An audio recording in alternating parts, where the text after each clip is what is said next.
तो दोस्तों पाकिस्तान टीम से लड़ाई की खबरें आ रही हैं। वेस्ट इंडीज से जलील होने के बाद, सीरीज हारने के बाद, 92 रन पे ऑल आउट होने के बाद पाकिस्तान के ड्रेसिंग रूम से लड़ाई की खबरें आ रही हैं। लात मुक्का चला है ड्रेसिंग रूम में, एक दूसरे को मारा पीटा गया, एक दूसरे को गालियां दी गई हैं। ये क्या बात है, क्या स्टोरी है, सब कुछ मैं आपको बताता हूँ।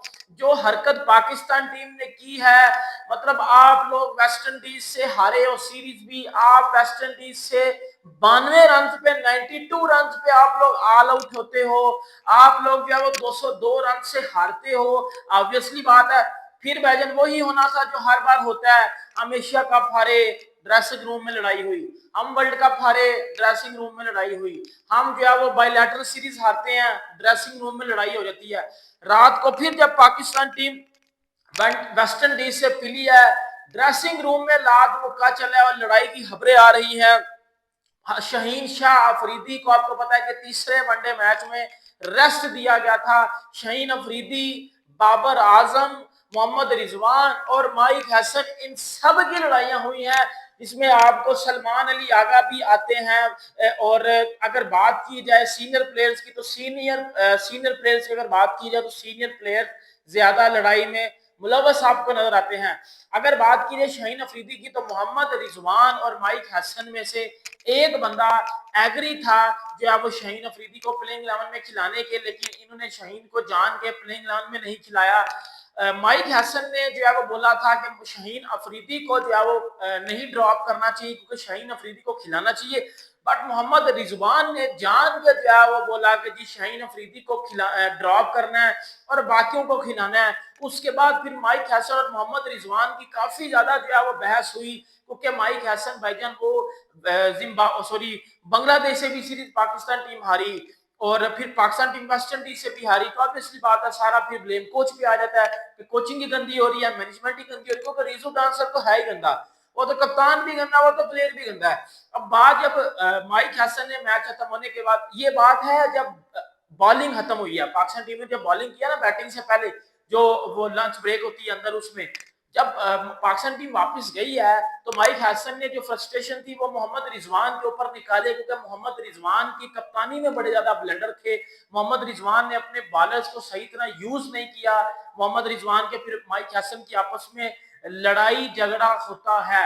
उसके फिर उस लड़ाई झगड़े में बाबर आजम कूदता है, क्योंकि बाबर आजम ने मोहम्मद रिजवान के, वो कहते हैं ना कि वो कहते हैं ना कि शटे उठाने होते हैं, सही को उसको अपनी उसने टीम में भी तो रहना ना, क्योंकि टीम में रहने वाली हरकतें नहीं है बाबर आजम की। फिर बाबर आजम और मोहम्मद रिजवान ने माइक हसन के साथ मिलकर बहस की है कि हम अभी बैटिंग करनी है, हमने मतलब बोला कि हमने अभी बैटिंग करनी है, बैटिंग हम जीतेंगे। लेकिन जब सारा मैच पाकिस्तान टीम हारी है, उसके बाद फिर ड्रेसिंग रूम में लड़ाई हुई है, जिसमें शाहीन अफरीदी और मोहम्मद रिजवान की लड़ाई ये हुई है कि शाहीन अफरीदी को खिलाया नहीं था गया और जान के शाहीन अफरीदी को रेस्ट बोला गया था कि आप रेस्ट करो, आप इंजर्ड हो। फिर मोहम्मद रिजवान और शाहीन अफरीदी की जो है वो आपस में लड़ाई होती है। मोहम्मद रिजवान फिर उसकी जो है वो कंप्लेन जो है वो आगे करता है जाके मैनेजमेंट को कि शाहीन अफरीदी ने मेरे साथ बदतमीजी की है। फिर बाबर आजम और माइक हसन की आपस में लड़ाई होती है कि जब माइक हसन ने बोला बाबर आजम को कि जब आपको पता था कि जब आप पिछले वनडे मैच में सीधी बॉल को क्रॉस बल्ले से खेल के आउट हुए हो, इस बार आपने सेम वही गलती की, आपने बिल्कुल सीधी पड़ी हुई विकेट वाली बॉल को आपने फिर क्रॉस बल्ले से खेला और आप एलबीडब्ल्यू आउट होते हो। फिर माइक हसन के साथ बाबर आजम की बहस होती है और टीम मैनेजमेंट के पास जो 3 से 4 नाम जाते हैं उसमें बाबर आजम, मोहम्मद रिजवान, शाहीन अफरीदी होते हैं, क्योंकि माइक हसन भाई, मोहम्मद रिजवान जो है माइक हसन को अपनी मर्जी नहीं करने दे रहा। मोहम्मद रिजवान माइक हसन को अपनी मर्जी नहीं करने दे रहा, ठीक है। माइक हसन ने बोला था कि शाहीन अफरीदी खेले, मोहम्मद रिजवान ने शाहीन अफरीदी को ड्रॉप किया, शाहीन अफरीदी को रेस्ट दी के नसीम शाह को लेके आते हैं। फिर नसीम शाह ने जो किया वो आप सबके सामने है, फिर हसन अली ने जो किया वो आप सबके सामने है, फिर पाकिस्तान टीम ने जो किया वो आप सबके सामने है। फिर अब्दुल्ला शफीक के साथ भी बहस होती है कि जब नीचे बैठी हुई बॉल को तू किस तरह स्टेप अप करके खेल सकता है। फिर सलमान अली आगा, सलमान अली, अब इसमें मैं आपको चीज बताता हूँ सारी, इसमें जो फसाद की जड़ है ना वो सलमान अली आगा है, क्योंकि वो T20 के साथ वनडे की कप्तानी को देख रहा है। अब मैं आपको, अब आप बात को रिलेट करिएगा, ये जो ड्रेसिंग रूम में लड़ाई हुई है ना, इस सब में फसाद की जड़ है सलमान अली आगा। आगा सलमान पाकिस्तान में वनडे और टेस्ट का कंसिस्टेंट परफॉर्मर था, ये आप सब एग्री करते हो इस बात से। लेकिन आगा सलमान ने इस सीरीज में बैटिंग नहीं की, वो जान के एक इजी बॉल पे आउट होता नजर आ रहा था। क्यों आ रहा था? कि पाकिस्तान टीम हारे, मोहम्मद रिजवान से कप्तानी ली जाए और कप्तानी मुझे दी जाए। मोहम्मद रिजवान ने फिर ये बात आगा सलमान को की कि कप्तानी के लिए इधर कुछ लोग क्या वो दिल से खेलते भी नहीं है कि कप्तानी मिल जाए। अब ऑब्वियसली बात है, इस कप्तानी वाली रेस में पहले शाहीन अफरीदी भी रह चुका है, शाहीन अफरीदी भी इस कप्तानी वाली रेस में रह चुका है। बाबर आजम और शाहीन अफरीदी की बड़ी लड़ाइयां हुई आपस में। फिर इस कप्तानी वाली रेस में आपको पता है कि शादाब खान रह चुका था। इस कप्तानी वाली रेस में बाबर आजम ने भी बड़ी फटे किए। वो बात ऐसा आगा सलमान की बजाय शाहीन को लगे कि ये बात मेरे ऊपर की गई है। फिर शाहीन और रिजवान की बहस होती है, फिर बहस इतनी ज्यादा बढ़ जाती है, कुछ सीनियर प्लेयर्स आते हैं और वापस में आगे आपकी लड़ाई शड़ाई जो छड़वाते हैं, बात इधर तक चली जाती है।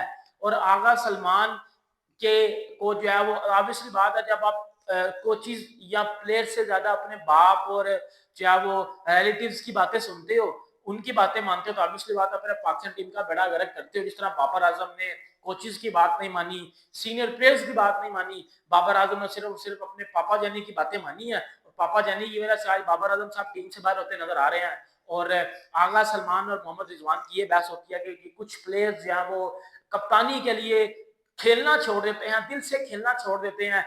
फिर यही चीज होती है कि जो है वो फिर ये ताना दिया जाता है कि जब आप नहीं होते टीम में तो हम वेस्ट इंडीज से T20 सीरीज जीत जाते हैं।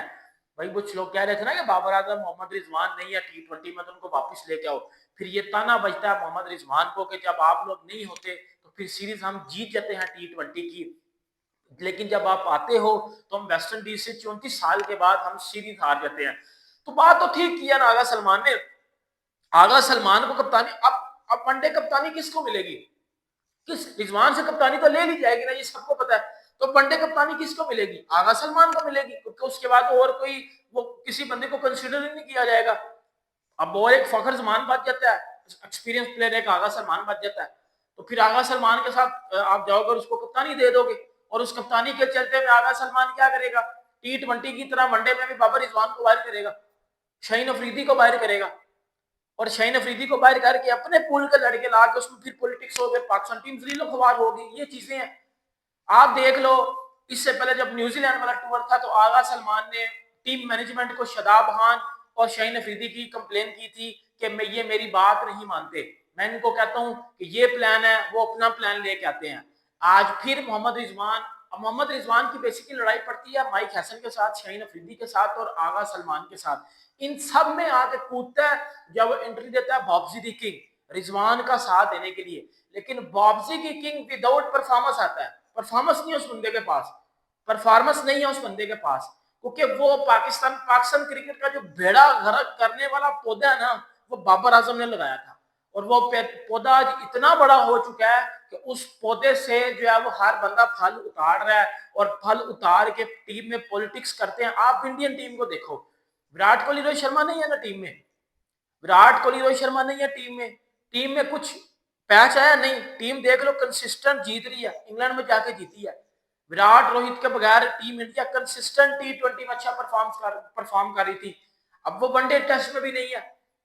शुभमन गिल को कंसीडर करना चाहिए था टेस्ट कप्तानी के लिए, या ऋषभ पंत को?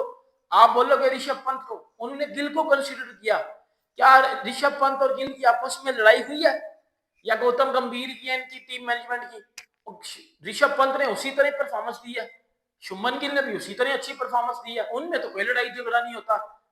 आप वैसे तो बड़ा कहते हो ना कि हमने इंडिया को हराना है, इंडिया पाकिस्तान से छोटी टीम है, फलाना टमकाना, जो सोशल मीडिया पे आप लोग जीतते हो, तो ये भी तो बोलो ना। उधर कप्तानी के लिए लड़ा जा रहा है, उधर कप्तानी के लिए आप सीरीज हरवा रहे हो। ये सीरीज हराई गई है रिजवान को कप्तानी से उतारने के लिए कि आगा सलमान कप्तान बने और वाइस कप्तान बने व्हाइट बॉल का शादाब खान। ये बाहर से बैठ के बेटा प्लानिंग हो रही थी। मोहम्मद रिजवान और बाबर आजम तो है ही दोनों घंटे के किंग, इनको तो टीम से मैं वैसे ही कहता हूं बाहर कर देना चाहिए। ये जब तक रहेंगे टीम हारेगी। और तीसरा शाहीन अफरीदी को सिर्फ T20 खिलाओ, उसके बाद शाहीन को टेस्ट वनडे से बाहर करो। ये बॉलर ही नहीं है इन फॉर्मेट का। सही है। इंडियन टीम को देखो, आप किसी तरफ जाओ ही मत। उनकी टेस्ट टीम देख लो, उनकी वनडे देख लो, उनकी टी20 देख लो। अभी ये टी20 एशिया कप होगा, आपकी टीम भी होगी उधर, आप इंडिया की टीम को भी देख लेना। इंडिया की टीम एशिया कप जीतेगी, आपकी टीम एशिया कप में हारेगी तो सही इंडिया से। ओमान बड़ी तैयारी करके बैठा हुआ पाकिस्तान आए और हम उनको पहले। ओमान के कप्तान ने ये प्रेस कॉन्फ्रेंस में एक स्टेटमेंट भी दी थी कि अगला टारगेट हमारा पाकिस्तान है। ओमान, मैं कहता हूं अपनी जो है वो शलवारें कस के नाले कस के बैठा हुआ है कि पाकिस्तान आ रहा, हम पाकिस्तान पे चढ़ जाए। सही है, मतलब क्या शर्म, रेस्ट इन पीस आपने पाकिस्तान क्रिकेट को कर दिया। शर्म हया नहीं आ रही आप लोगों को कि बंदा शर्म हया कर लेता, थोड़ी सी बंदे में थोड़ी हया आ जाती है। बंदा कहता है यार चलो कोई बात नहीं, पाकिस्तान के लिए खेल लेते हैं। पाकिस्तान से तो सब खेलते हो, पाकिस्तान के लिए जिस दिन खेले ना उस दिन जीत भी जाओगे। मतलब मुझे एक बात बताओ, अब्दुल्ला शफीक को पता है कि बाल बैठ लिया है, बाल में बाउंस नहीं है, उस पिच पे तो स्टेप अप का सवाल ही पैदा नहीं होता। बाबर आजम को पता है भाईजान मैंने पिछले मैच में सेम गलती की, उस मैच में उसने जान के सेम गलती की है। मोहम्मद रिजवान ने जान को उस बॉल को छोड़ा है, वो बॉल बैठी हुई थी। आगा सलमान जान के नहीं डांस करता, कप्तानी मिल जाए तो फिर बैठ कर मुंह काले करवाओ, मुंह काले करवाओ आप बैठ के। अब ज्यादा से ज्यादा क्या होगा, 2 दिन बातें होंगी, 3 दिन बातें होंगी, सेम वही चीजें दोबारा चलनी शुरू हो जाएंगी, Babar king Babar king Babar king. ये चीजें नहीं अब चलेंगी। अब टीम में हर हर बात लड़ाई, हर दफा लड़ाई, हर दफा लड़ाई। शहीन लड़ाई कर रहा है, बाबर कर रहा है, रिजवान कर रहा है, ये कर रहा है, फलाना कर रहा है, ढिमकाना कर रहा है। आपने गैरी क्रिस्टन के साथ लड़ाई की, आपने जेसन क्रिस्पी के साथ लड़ाई की, आपने जो है माइक हैसन के साथ लड़ाई की। हर कोचिज को आपने बदनाम करके निकाला है। इवन के गैरी क्रिस्टन जैसा लेजेंड बंदा बाद में जाने के बाद स्टेटमेंट दे रहा है कि पाकिस्तान टीम में लड़ाइयां होती हैं। अब वो माइक हसन भी कल को देखिएगा कि मोहम्मद रिजवान ने मेरे साथ लड़ाई की, तो भाई क्या फिर आपका म्यार रह जाएगा। थोड़ी शर्म ही मुझे आती है आप पाकिस्तान टीम का नाम लेते हुए। बाकी वीडियो अच्छी लगे लाइक करें, सब्सक्राइब करें। मिलते हैं आपसे नेक्स्ट में, अपना बहुत ज्यादा ख्याल रखिएगा यार। अल्लाह हाफिज।